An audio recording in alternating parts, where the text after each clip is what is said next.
Welcome to Talking in Stations. This is Matterall. It is February 3rd, 2021.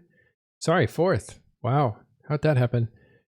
And today on the news, we have some interesting stuff coming out of CCP, a dev blog, actually recounting the final numbers on the massacre at M2-TAC. I'll show you what that looks like. We're going to discuss that a bit. And then see what other news there is. With me today is Grigorin. How you doing, Grigorin?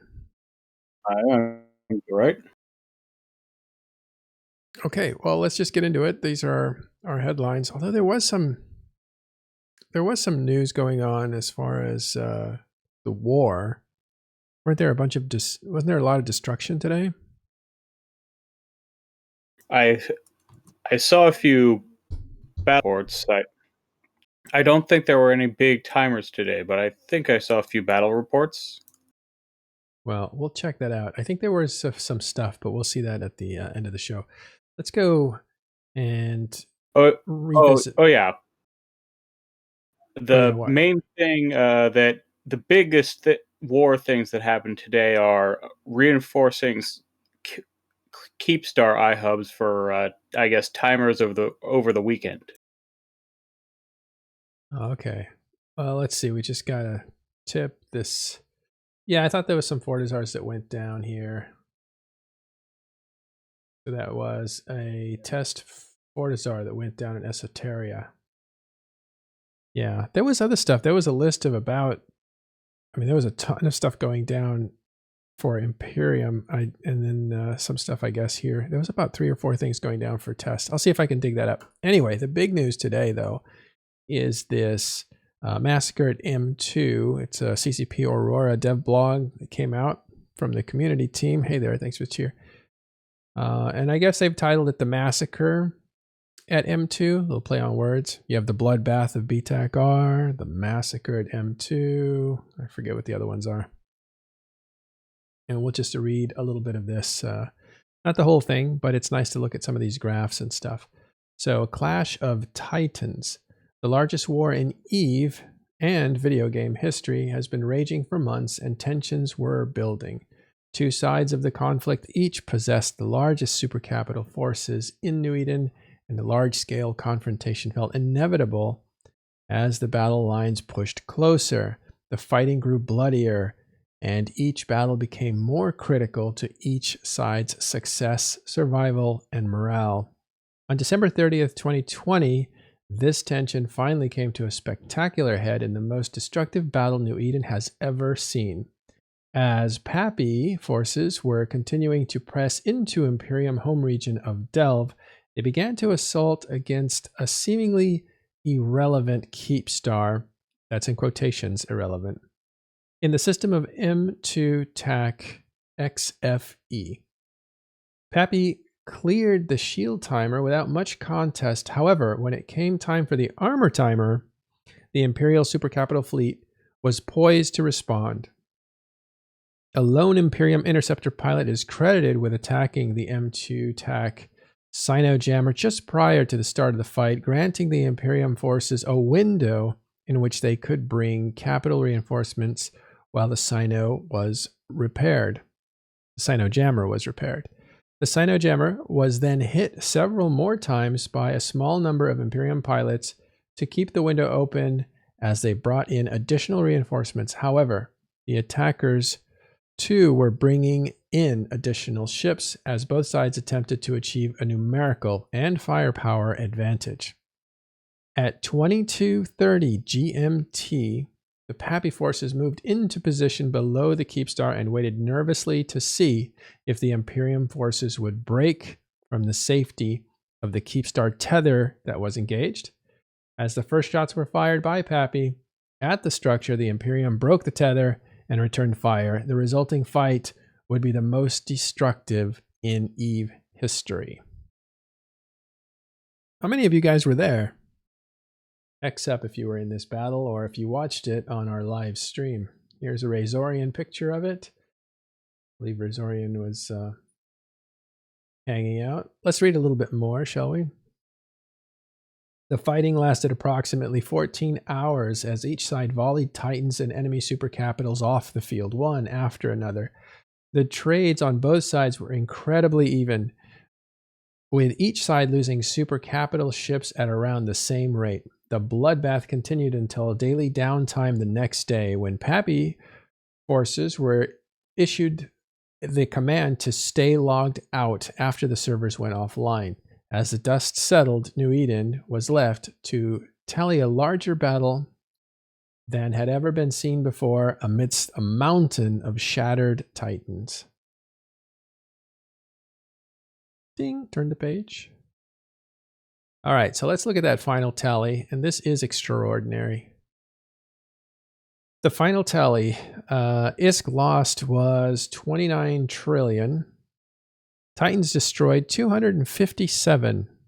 I think initial reports, by the way, and this is me editorializing, I'm not reading anymore. Initial reports were like 126 to 125, I think. So yeah, that 257 is a total number. We don't have a breakdown, I don't see it here, on how many were destroyed on which side. But I believe it was off by 1 or 2. The total ships destroyed, 3,404. There was a lot of subcapitals destroyed as well, because those were fighting each other as these Titans were slugging it out. But here's the interesting one, and this is what took me by surprise. The USD, that is US dollars, value of losses was $378,000. And of course, they say as a disclaimer, based on the average sale price of Plex, this number is simply given as a way to represent the effort value of the destruction and not an actual amount of money spent by participants in the fight. I find this funny that CCP has to put in this disclaimer because EVE players get really hostile when you put a price tag on virtual assets.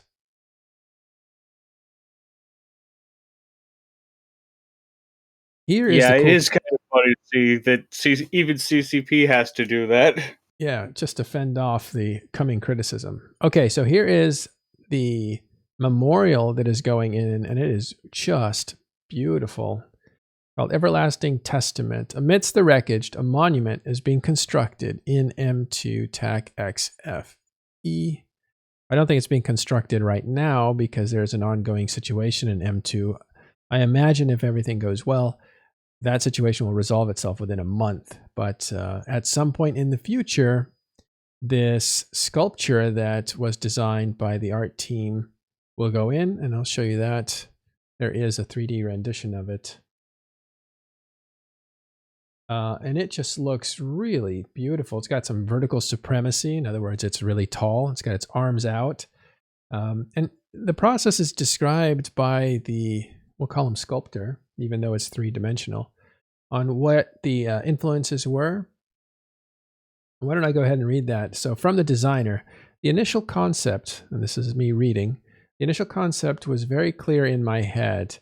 A diorama inside a semicircle with ships on either side ready for the battle on its two opposing sides, and a banner in the middle bearing the records of all the players involved in the fight.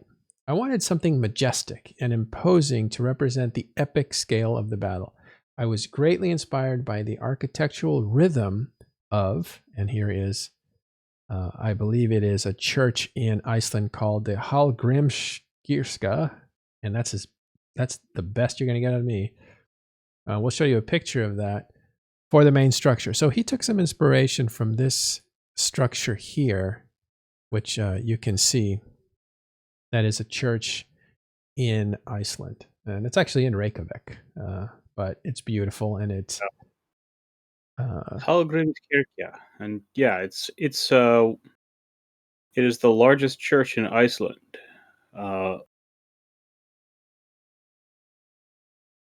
So have a look at that, and that does look a lot like the structure here, as you can see. Here's a better picture of it. We'll spin this around one more time. So definitely you can see the influences of that church in Reykjavik, and I think that's really cool. I mean, Iceland is a special place. So adapting a lot of culture from Iceland only makes the game better and more interesting. So the designer goes on to say, my team suggested implementing the shape of a keep star in the design. From that point, I tried to include the shape of a single piece or in a pattern in multiple ways. Once I found a solid shape for the main structure, I tried to merge with it some of the other previous experiments where I had used shape of a keep star as a base until I ended up with a semicircle monument with the shape of a keep star inside of it. Now, I am not sure. I was looking carefully to see if there was a keep star inside this glowing space that sits in the middle, but it's too small for me to actually see.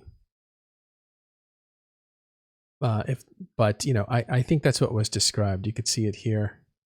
I think they may have to work on that glow and make it bigger. It does look a lot like the Triglavian ship, definitely. This to me looks a little more imposing, and because of the color of the 3D rendering, it looks very much metallic, which is kind of cool. Yeah, this is a monument. All right, so let's look at some graphs. So that monument, I'm looking forward to seeing that monument. It's beautiful. So here's the graph of M2, and this is the largest online battles by ISK destroyed.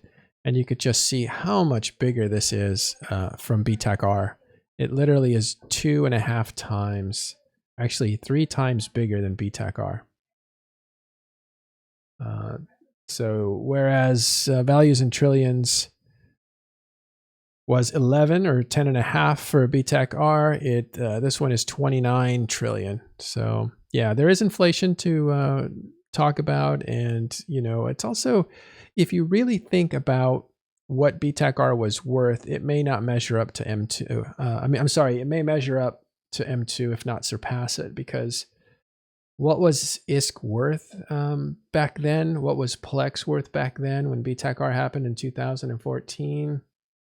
How's that compared to what Plex is now, what it's worth now? And there's just a lot of room for interpretation. But straight up ISK, this was much bigger. That ISK that we have today might not be as worth as much as it was back then. Plus, there's a lot of differences in, not to take anything away from M2, but BTAC-R had a lot of original Titans that were destroyed because that was seen as the end of days battle for those big doomsday machines. So everybody wanted to be in BTAC-R. It was basically the two sides that really counted, well, minus part of the Russian groups that weren't there. The Russians were in BTAC-R, by the way. They were a big part of it. You didn't have a Chinese time zone at the time, so they weren't a part of it. But when BTAC-R happened, it just seemed like that was the fight, and everybody threw in their biggest weapons, and that's why it was so devastating. It was not only the ISK amounts, but it was the players involved, how long those ships were built. Those were the extraordinary rare Titans that we used to read about, and a lot of those died in BTAC-R, so that was significant. Now, M2 had a lot more Titans dying, but because of the way things have gone in the last 5 to 6, 7 years, those Titans don't have history. They might have been actually in 2018's rally of Titan fight after Titan fight after Titan fight, but none of those Titan fights were, I guess, monumental. X-47, I don't think was. UALX was interesting, but it wasn't really... I guess it was, UALX was very interesting and also very important, but not a lot of Titans were involved in that fight. There were more Titans on the way to that fight that were actually in it, so it was a little bit weird.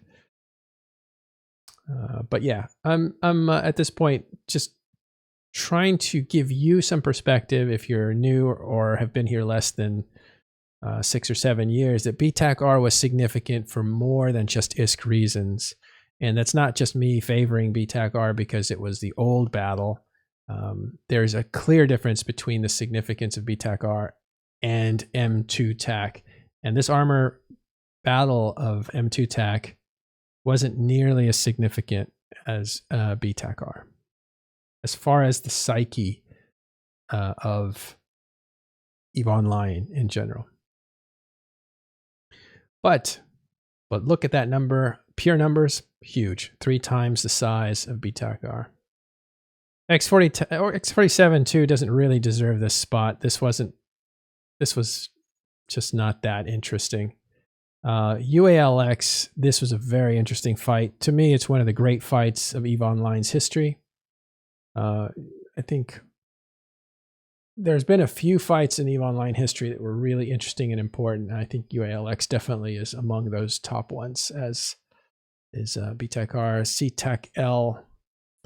Not sure which one that was, but if that was the Russian one, that's a important one too. Okay, largest battle in EVE Online battles. Sorry, largest EVE Online battles by USD destroyed. So in US dollars, you can see B-TAC-R $300,000. That was a huge number. We never thought we'd see anything worth more than that destroyed. Well, that was kind of the old thinking, actually. But this one came in at 378,000. That shocked me. That's a huge number. I think when the fight was going on, we predicted somewhere in the neighborhood of 300,000, but 378,000, that is a lot of converted dollars into the game. As you can see, Battle of UALX comes in 3rd place, and that's $102,000. So it's a huge drop from B-TAC-R and M2 to X47. All right, guys, I'm going to go back and look at some of your comments here. Futility asks, so when are we going to see another Titan Brawl? That's a good question. I'll actually answer that at the end of this presentation here that CCP gave us. I won't answer when it will happen. I'll just answer with an analysis of when I think it will happen. Well, so LXRN says it's bigger numbers. It was a shooting gallery. Thanks to the servers. This is not the fight you think it is. This is M2, the armor timer.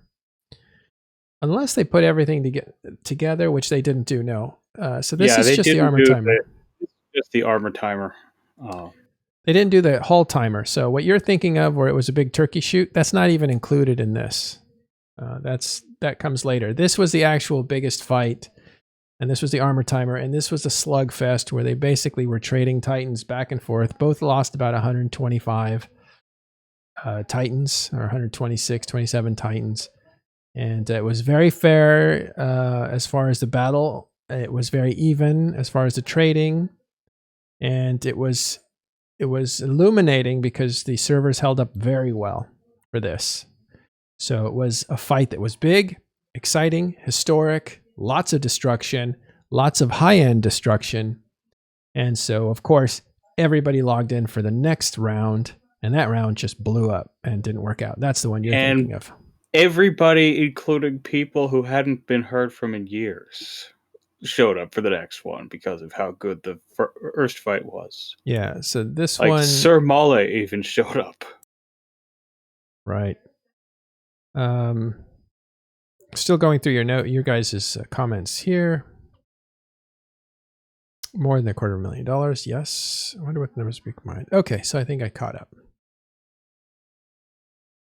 The Imperium is straight up getting a monument, but you guys really like to claim a lot of things that don't belong to you, but you can claim them. You know, like you guys claimed a whole Vat Out of Hell trailer. Sure, go ahead, claim it if you want. I can make a case that it could be, FCs that wreck Ravens that represents. You want to claim this monument because M2 is in your possession. I suppose you can. I don't know how long it'll be in your possession, considering you've lost the iHub. So this historically wasn't a win for anybody. It was a draw. We said it at the time, and we'll stick to it. What happened next was just an unfortunate situation. However, what happened next with the hull timer was a clear win for the Imperium. It just wasn't a victory. And that's a huge difference. And it actually, that separation, it's like separating price from value. It makes a huge difference. You go.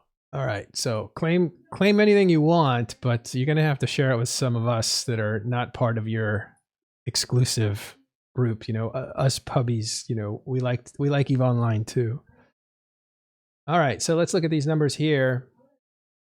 The numbers shown in this chart are not exact amounts spent by players on this battle. Again, a disclaimer. I think we can just skip the disclaimer, but let's look at Titans and subcaps lost in the most expensive battles, period. And you see the Titan losses are in yellow and the subcap losses are in blue. And what's astounding to me are these two, and we named these the most critical fights of 2020. Now, MTAC2 armor did happen at the very end, right? Like the December 29th of 2020. However, the two battles that we marked as Talking in Stations as the most influential of 2020 were not the M2 fight, but these two fights, the FSW fight and the 319 fight, or is it YZ9? But it was basically the massive amounts. The October Keepstar fights? Yes, the October Keepstar fights were basically the most influential because it was really when the war, where the two sides really met face to face in a big way. There was a lot of standoffs, but this is when they were really, like, to use the Imperium funny phrase about it, throwing each other into the wood chippers. Like they were grinding right through themselves. And you can just see how these compare to all these Titan losses, right? Like here's 250, almost 10,000 ships destroyed. It's like 9,000 ships destroyed in 319 and like 7,000 ships destroyed in FWST. That's astounding. That is just astounding. But here's, you can see there's a lot of subcaps that died. I think that's an underrated part of M2 TAC Armor Timer is people didn't realize how many subcaps were dying here, and it's just an impressive amount. Okay, peak players. This is how many, and this is always funny because when you talk about how many players were involved, there's a lot of different ways to actually answer that. That's how many players were involved in the system itself that were fighting each other. How many players were actually in staging systems outside of it? Do you add those together? So when CCP says that, essentially they say, not in these words, but 12,000 players wanted to get in on this MTAC2 fight, the Hull timer, the one that broke the servers, the servers failed under the pressure. That's 12,000 that wanted to get into the system but weren't able to. So that includes stranded people in staging. If you look at, I think it's 9GC or whatever the $1 million fight was, I forget the system up there in Pureblind, there were 6,600 people in system. That was a record at the time. It was broken by the M2 Armor Timer, by the way. But 6.6, no, it wasn't actually broken by this. But there was another, and they didn't say explicitly, but I asked Fozzie and he said if everybody had gotten into that fight that wanted to get into that fight, we're talking about 2018 in Pureblind area, there would have been about 10,000 people in that fight. So outside the actual combat system, the staging was full of people as well, and those people weren't able to get in. And so the actual record was 6,000. I want to say 6,400 something. I think that's right. I'm not sure. And that wasn't broken until recently. It wasn't the M2 TAC fight that broke the record because that only had 5,500 people in system for this armor timer. But one of the Keepstar fights, it was probably a YZ9 fight, had over 6,000. I think these are all blending together for me. Here it is, 6 YZ9. Let's see. No, it wasn't. Here it is. It's right in front of me, and I didn't even see it. It's FWST TAC 8. That was the fight that had the most people in system, right? So as I'm trying to talk about all this stuff in my head, I'm not looking at my screen and saying the numbers are right here in front of me. So I did not realize, by the way, the Battle of Head GP, which is a very big battle that happened just a couple days before BTAC-R, had 4,000 people in it.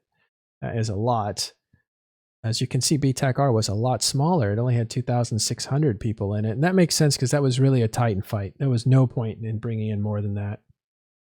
You have to remember, Head GP and BTAC-R happened when tie-dye was relatively new. It was less than a year old, or about a year old. Other big fights, the X-47 fights were big. They were promoted as big fights. These are after the $1 million fight, which was huge. So X-47 1 and 2 had a lot of participants in it. That was another time when both groups were going all in, which was really exciting. We didn't know how that was going to end. UALX, a little bit smaller, but not much, coming in just under 4,000 players in it. There were more on the way, but the servers actually closed before the reinforcements could get in. There was a lot more people coming for that fight. They just had to make their way down from the north. All right, but then you have the biggest fight on record for people in system, which is part of the Keepstar anchoring fights, and that is FWST TAC 8. Huge fight, and that was 65-57.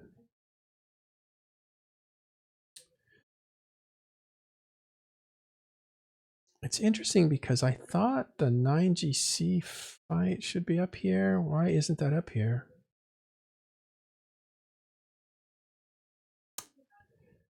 Huh, that's interesting. Because it should be right around here, right around the X-47. I mean, this is the biggest fight was about 6,400, so I don't know why it's not on this list. That's interesting. I mean, it was a world record at the time. Well, anyway, the Battle of 319 TAC 3D brought in 5,477. That is also an astoundingly high number.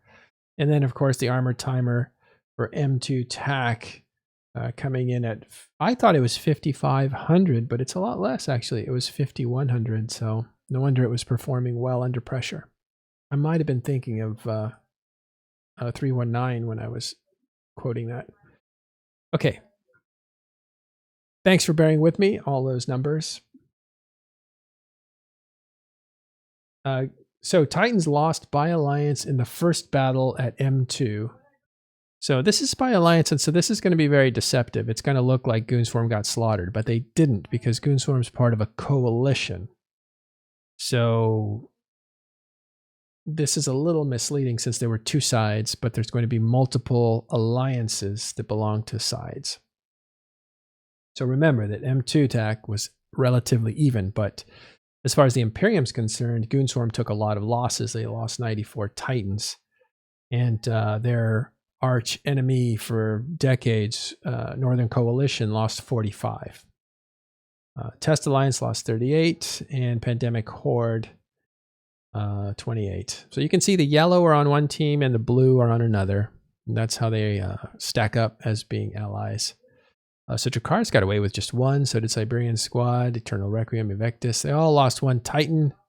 Percentage-wise, that might be huge for them, but yeah. TNT lost 5. That's quite all a bit. the alliance.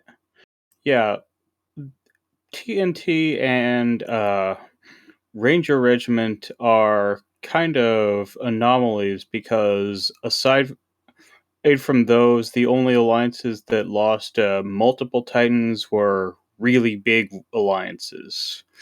Well, I guess PL isn't really big. They just have a lot of Titans. Well, but they didn't lose a lot in this one. They lost 8 Yeah. in M2. That's not a lot. And as far as NC is concerned, 45, I was in DICE Destructive Influence.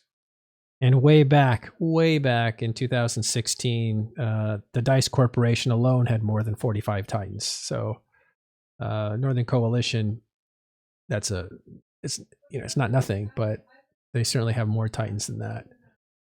Yeah, NC definitely has a lot of Titans that they really like using. Yeah. Yeah, and Brave lost no Titans. That's an interesting point, Odin Trisk. Not in this one. They did lose a lot of Titans, though, in the next one. He did. And Test lost a ton of Titans in the next one. In M2 TAC, the sequel, right? This is the first one. But the sequel, Test and Brave are the ones that lost the most. Test by far losing the most. And since it was a one-sided fight, they're the ones that took, the huge hit. Moving on, losses by hull type. Frigates, yeah, okay. Dreadnought cruiser, but the Titans lost 257. And let's face it, it was a doomsday kind of fight. Lots of dreads actually died in there. I didn't realize 319. That was probably split between two sides, so who knows? Well, there was that one incident where Test worked their fleet of dreads in, and it immediately got. Yeah, they got eviscerated as soon as they landed. That was awesome. It was like cross. Yeah, I remember that because right as I was in Horde's subcapital fleet, where everyone was flying a heavy interdictor, so they sent us in right as the Test dreads were going in, and as soon as the dreads all got destroyed, they pulled us back before they had us tackle supers. Yeah, they definitely got bodied. Those guys knew going in. They're like, all right, to Valhalla, let's go, whatever they say.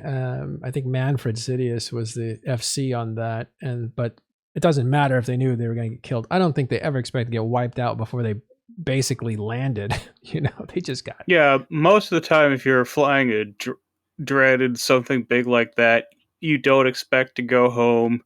You just expect to do a bit more before you get removed from your ship. Before you evaporate. But that was actually one of the highlights of this battle was that moment. All right, and that's pretty much the end. You have some references, some quotes from players like Gobbins, and you have references here about where you can read more. So this is CCP's basic final word on this battle. Pardon me. What we don't have is a good split. I would like to know what the final numbers are. Maybe it's right here. Yeah. And this is different than we thought. And this is important. When it comes to Titan losses, this battle did not have a clear-cut winner. Okay, we can agree on that. Pappy forces lost a combined 130 Titans, while the Imperium lost 122, giving them a narrow 8-Titan lead over the attackers. That is a new fact, and that is important. I would say that this battle was not a clear-cut winner because there's just a lot of ways we can interpret what this fight actually meant. But it is undeniable that more Titans were lost by Pappy than were lost by Imperium. So I would chalk it up to a narrow Imperium win as far as Titan losses go, because 8 is significant. That's almost like 5%, 6%. So that's significant. So yeah, that was unknown because we thought it was 125 to 126 and almost exactly even, but it wasn't. It was an 8-point difference. And because we were keeping track of those Titans, counting wrecks and doing everything else. And so it was interesting to see where the numbers actually settled. Yeah.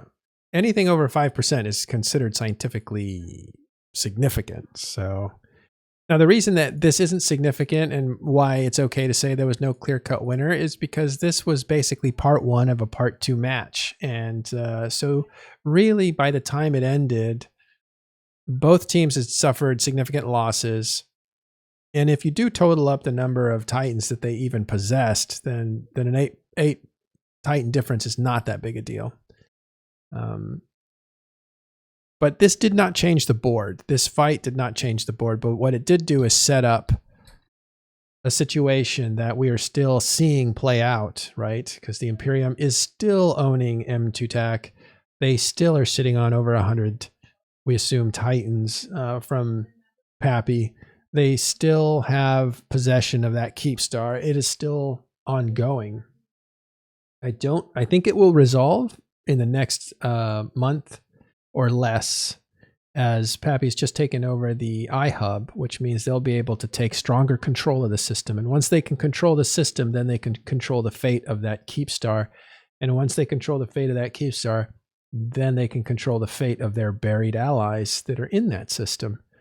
So Imperium needs to stop that progress if they can. And Pappy needs to make sure they get all the way out before this can be put behind them.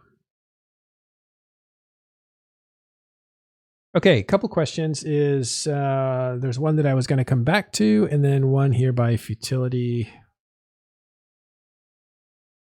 Yeah, let me just make this comment here by Skywalk. Everhard, over 1,300 Titans were involved in the initial fight. Each side lost around 125. They just told us it was 122 to 128, but yeah, basically around 125. When you put it in perspective of, like Wormius was saying earlier, 1,300 Titans, yeah, 8-point difference, not a big deal. I think I was just trying to give Imperium more the actual credit they deserve for killing more Titans, because that was debated at the time and it was inconclusive, but now we know. Okay, so there was a couple questions that I wanted to answer about this fight, and that is, here we go. What would be your best guess as the current Titan numbers of both sides, just looking from your opinion? I know both sides would herf different numbers.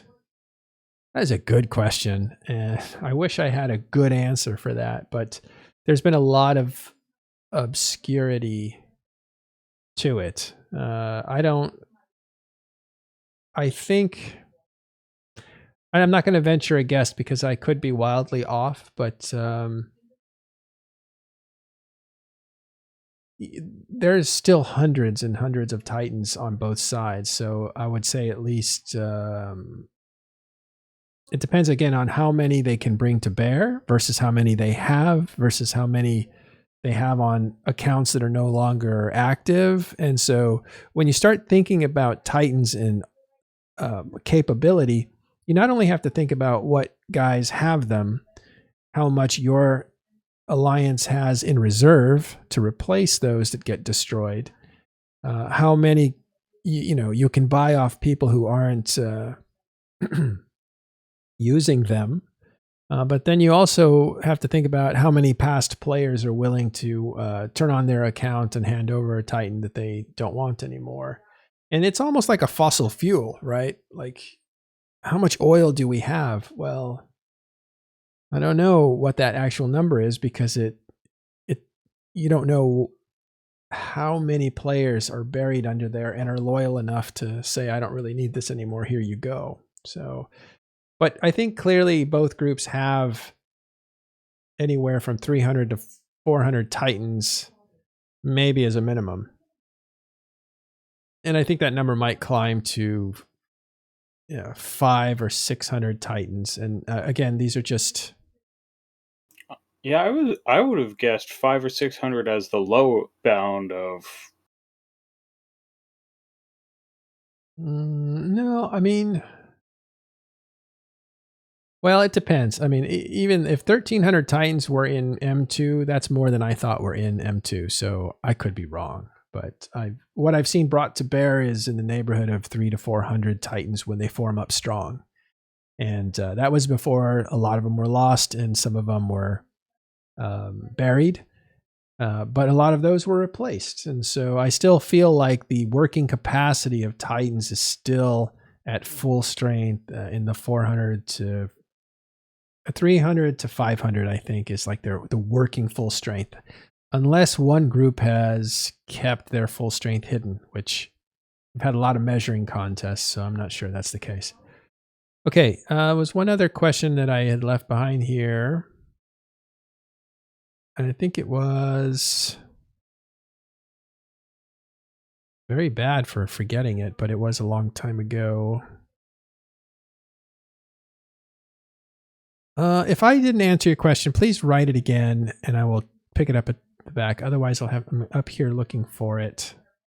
And I think it had to do with the significance of this battle, or where do I think they're at now?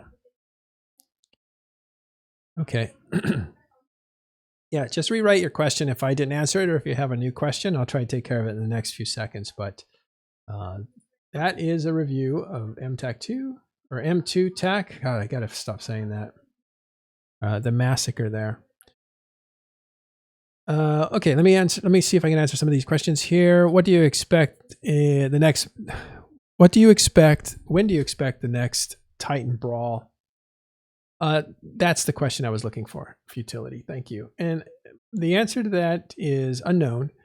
My best guess as an analyst is that what you won't see is another M2-TAC hull timer where you have instability of server, where both sides don't think they can safely get in. So there won't be any more risk taking because obviously Pappy learned a bitter lesson there. So what needs to happen is a situation where both teams feel like they can get on the field and in position in a stable way. And that's the only way you'll see another massive brawl like this. So what that feels like to me is it won't be an appointment fight, but some kind of emergency form up and slip up. Maybe when you see the next Titan fight that grows. And those are the classic ways that big Titan fights happen, is when there's a slip up and there's an escalation and there's a doubling down on power, and the power escalates in situations where they both feel like they can actually win this. But strategically, here's what you're looking at. The Imperium want to fight in a way to do what they actually did, which was to win a fight and pin down their enemy. If they do that, they can win this war. Another decisive M2-TAC disaster where Pappy is buried could end the war. Like, it can really end abruptly because they just can't handle that kind of a loss again. However, what Pappy wants, so they're looking for that opportunity, but they don't want to lose their super capital fleet in the process. On the other side, Pappy want to, at this point, really grind down the Imperium a bit more. So you've seen a Keepstar get destroyed kind of quietly. You've seen iHubs get flipped kind of quietly. There are some fights, but the Imperium is sadly outnumbered. So maybe sometimes they're not outnumbered, but they're not really fighting as hard as they kind of were, it seems like. So they may be resting. That's one way of looking at it, because a big part of these long wars, remember, we've been at it since July 4th pretty much, is fatigue control. So maybe one of the big reasons that the Imperium was letting the so-called floodplain regions languish was because they didn't want to waste all that fatigue on areas out there that were way out there that weren't within jump range of their actual power base.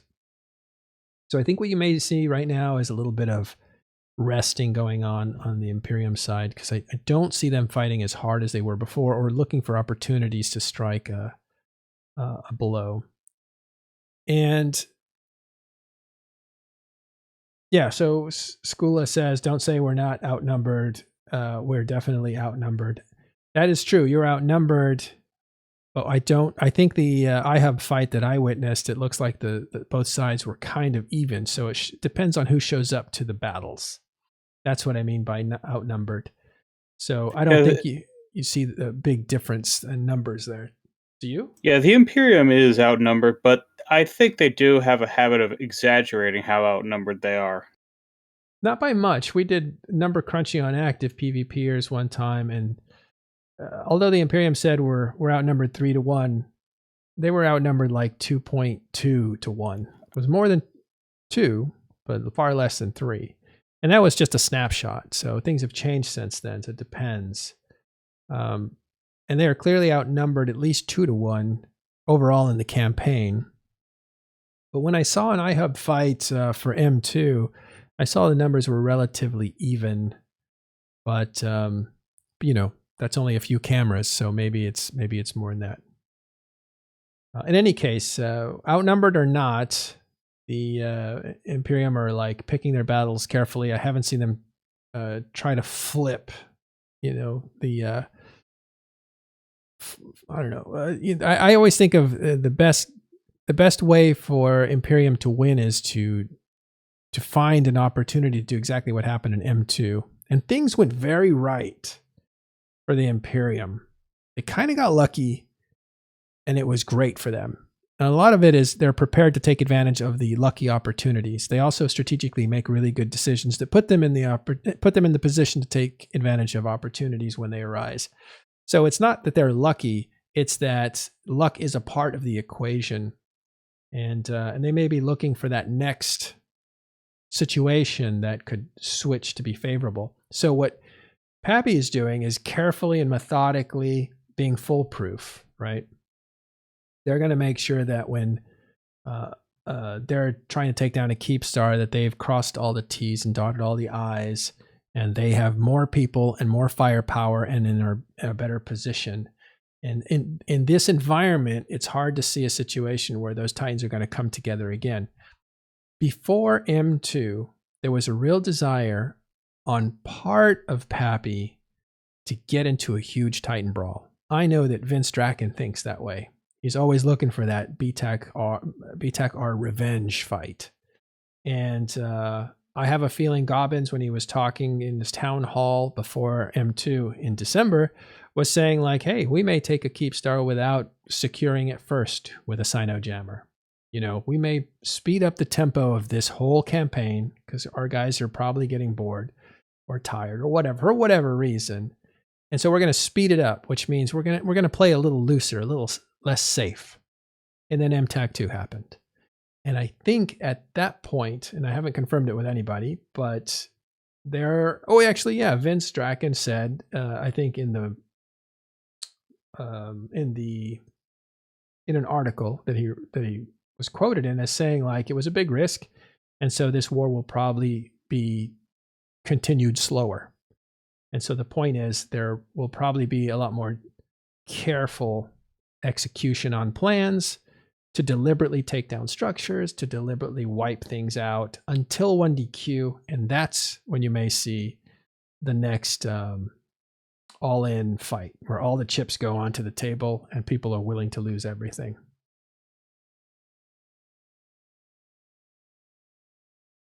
Okay, so Futility says, honestly, it feels like the Imperium is more creative with their approach to the war, partially due to necessity being outnumbered.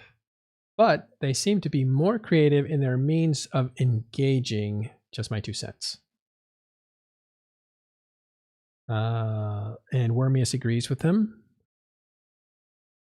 And their approach to the war is creative because they're creative thinkers. But I think this war has been fascinating. It's hard for me to unpack it all in one speech, right?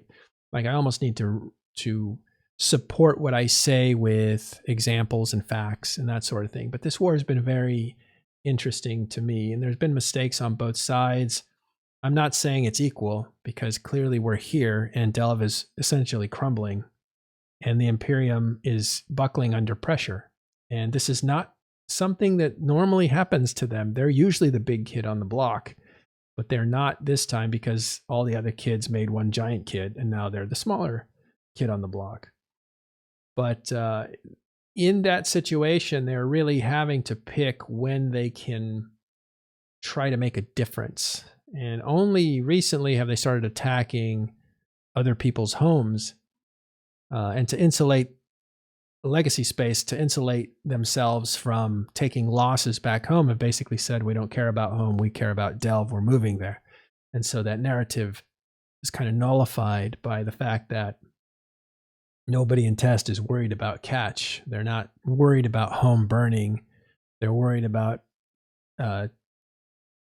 cleaning out Delve and cleaning out all the areas around Delve because that's going to be their new home. So that kind of psychological warfare and morale building is constantly happening. You can see it with public messaging through shows, through fireside chats, through town halls, through appearances on other people's shows. They're constantly messaging.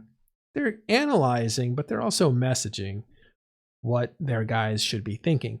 But a lot of their messaging is also internal, which we can't see. We don't have access to that. But the Imperium have done some really cool stuff. There's no doubt. And it's kind of, Pappy has more people, so it's kind of their war to win. They're expected to win. I don't think that was the case a while ago, but momentum has just swung so long, swung for so long that now they're starting to get the expectation that they can do this and that they can win. And that may work against them, because now the Imperium, if the Imperium do another M2 tack, I mean, that was a stunning counterpunch is what that was. It wasn't all their execution or creativity. I don't think there was a lot of creativity in it. There were some tactical decisions that were interesting, appearing lower under the keep star as opposed to above it, getting into the system first and giving up your range control. Those are all tactical decisions that made a difference. But really what made a difference was that the game couldn't handle the amount of fire, the amount of people that wanted to play in that scenario. And that's really what M2, why it was a disaster. It could very easily have gone the other way if the servers had performed very well. If Pappy had gotten in with the Titans and lost 25, 30 Titans, which would have been high, right off the bat, they would have been behind during the whole fight. But at a certain point, the Keepstar would have been destroyed.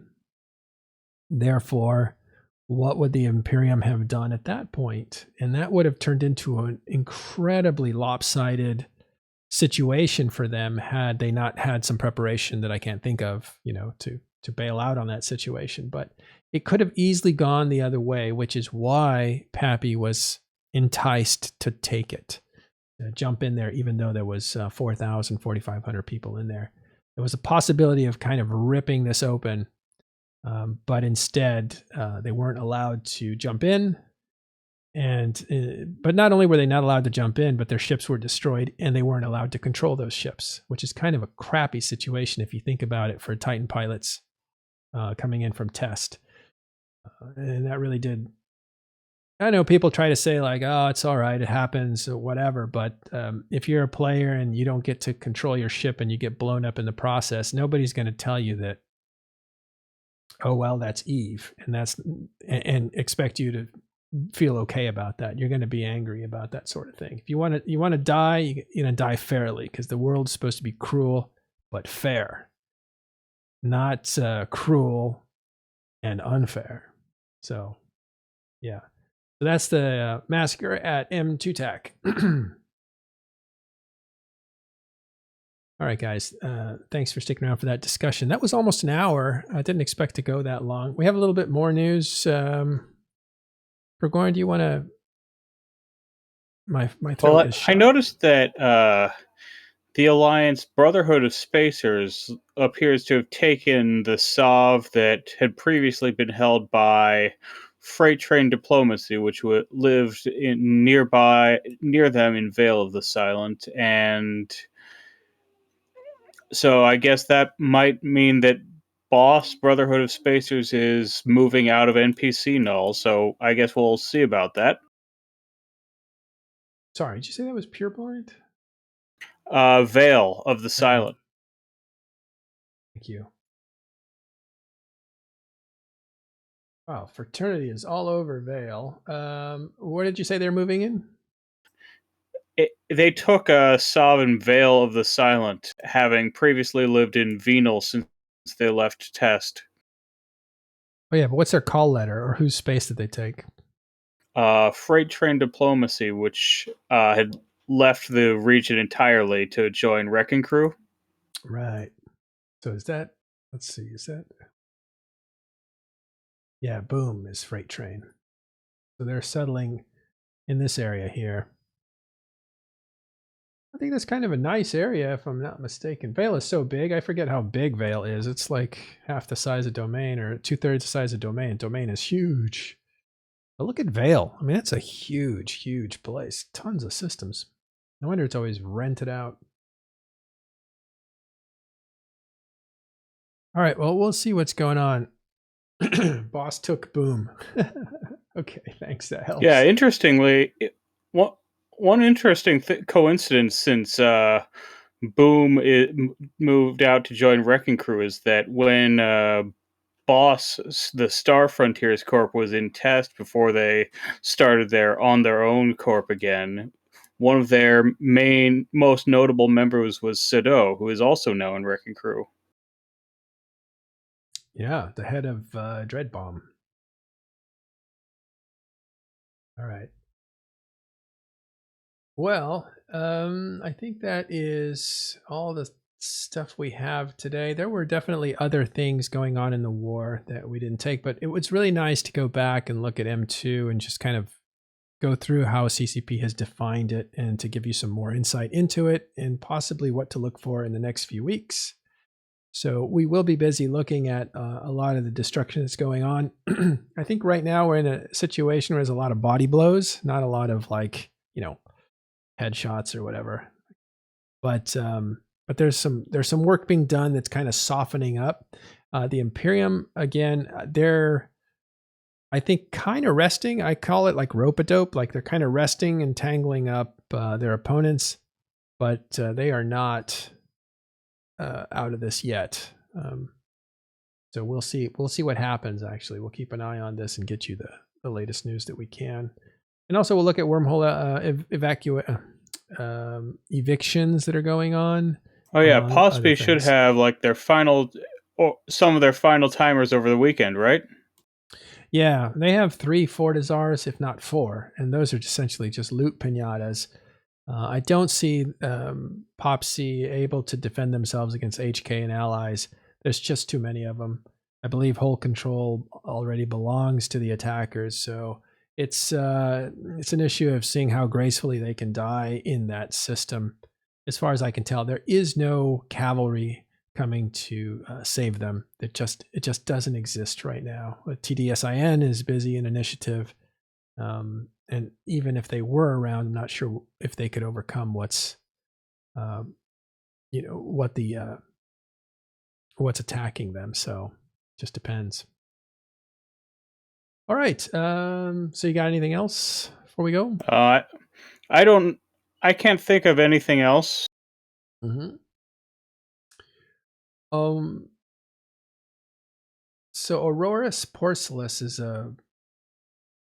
he Aureus Porcalius, you mean? He's a small gang. He's one of the more well-known vocal small gang elite PvP types. Yeah. I'm trying to look at who to raid, and it's either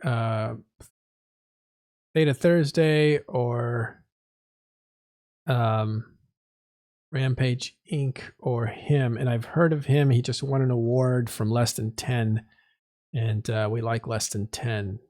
So we'll send you there, and then you can end up going wherever you like. How's that? All right. But until tomorrow, when it's Friday, we will see you around EVE Online. Thanks for hanging out.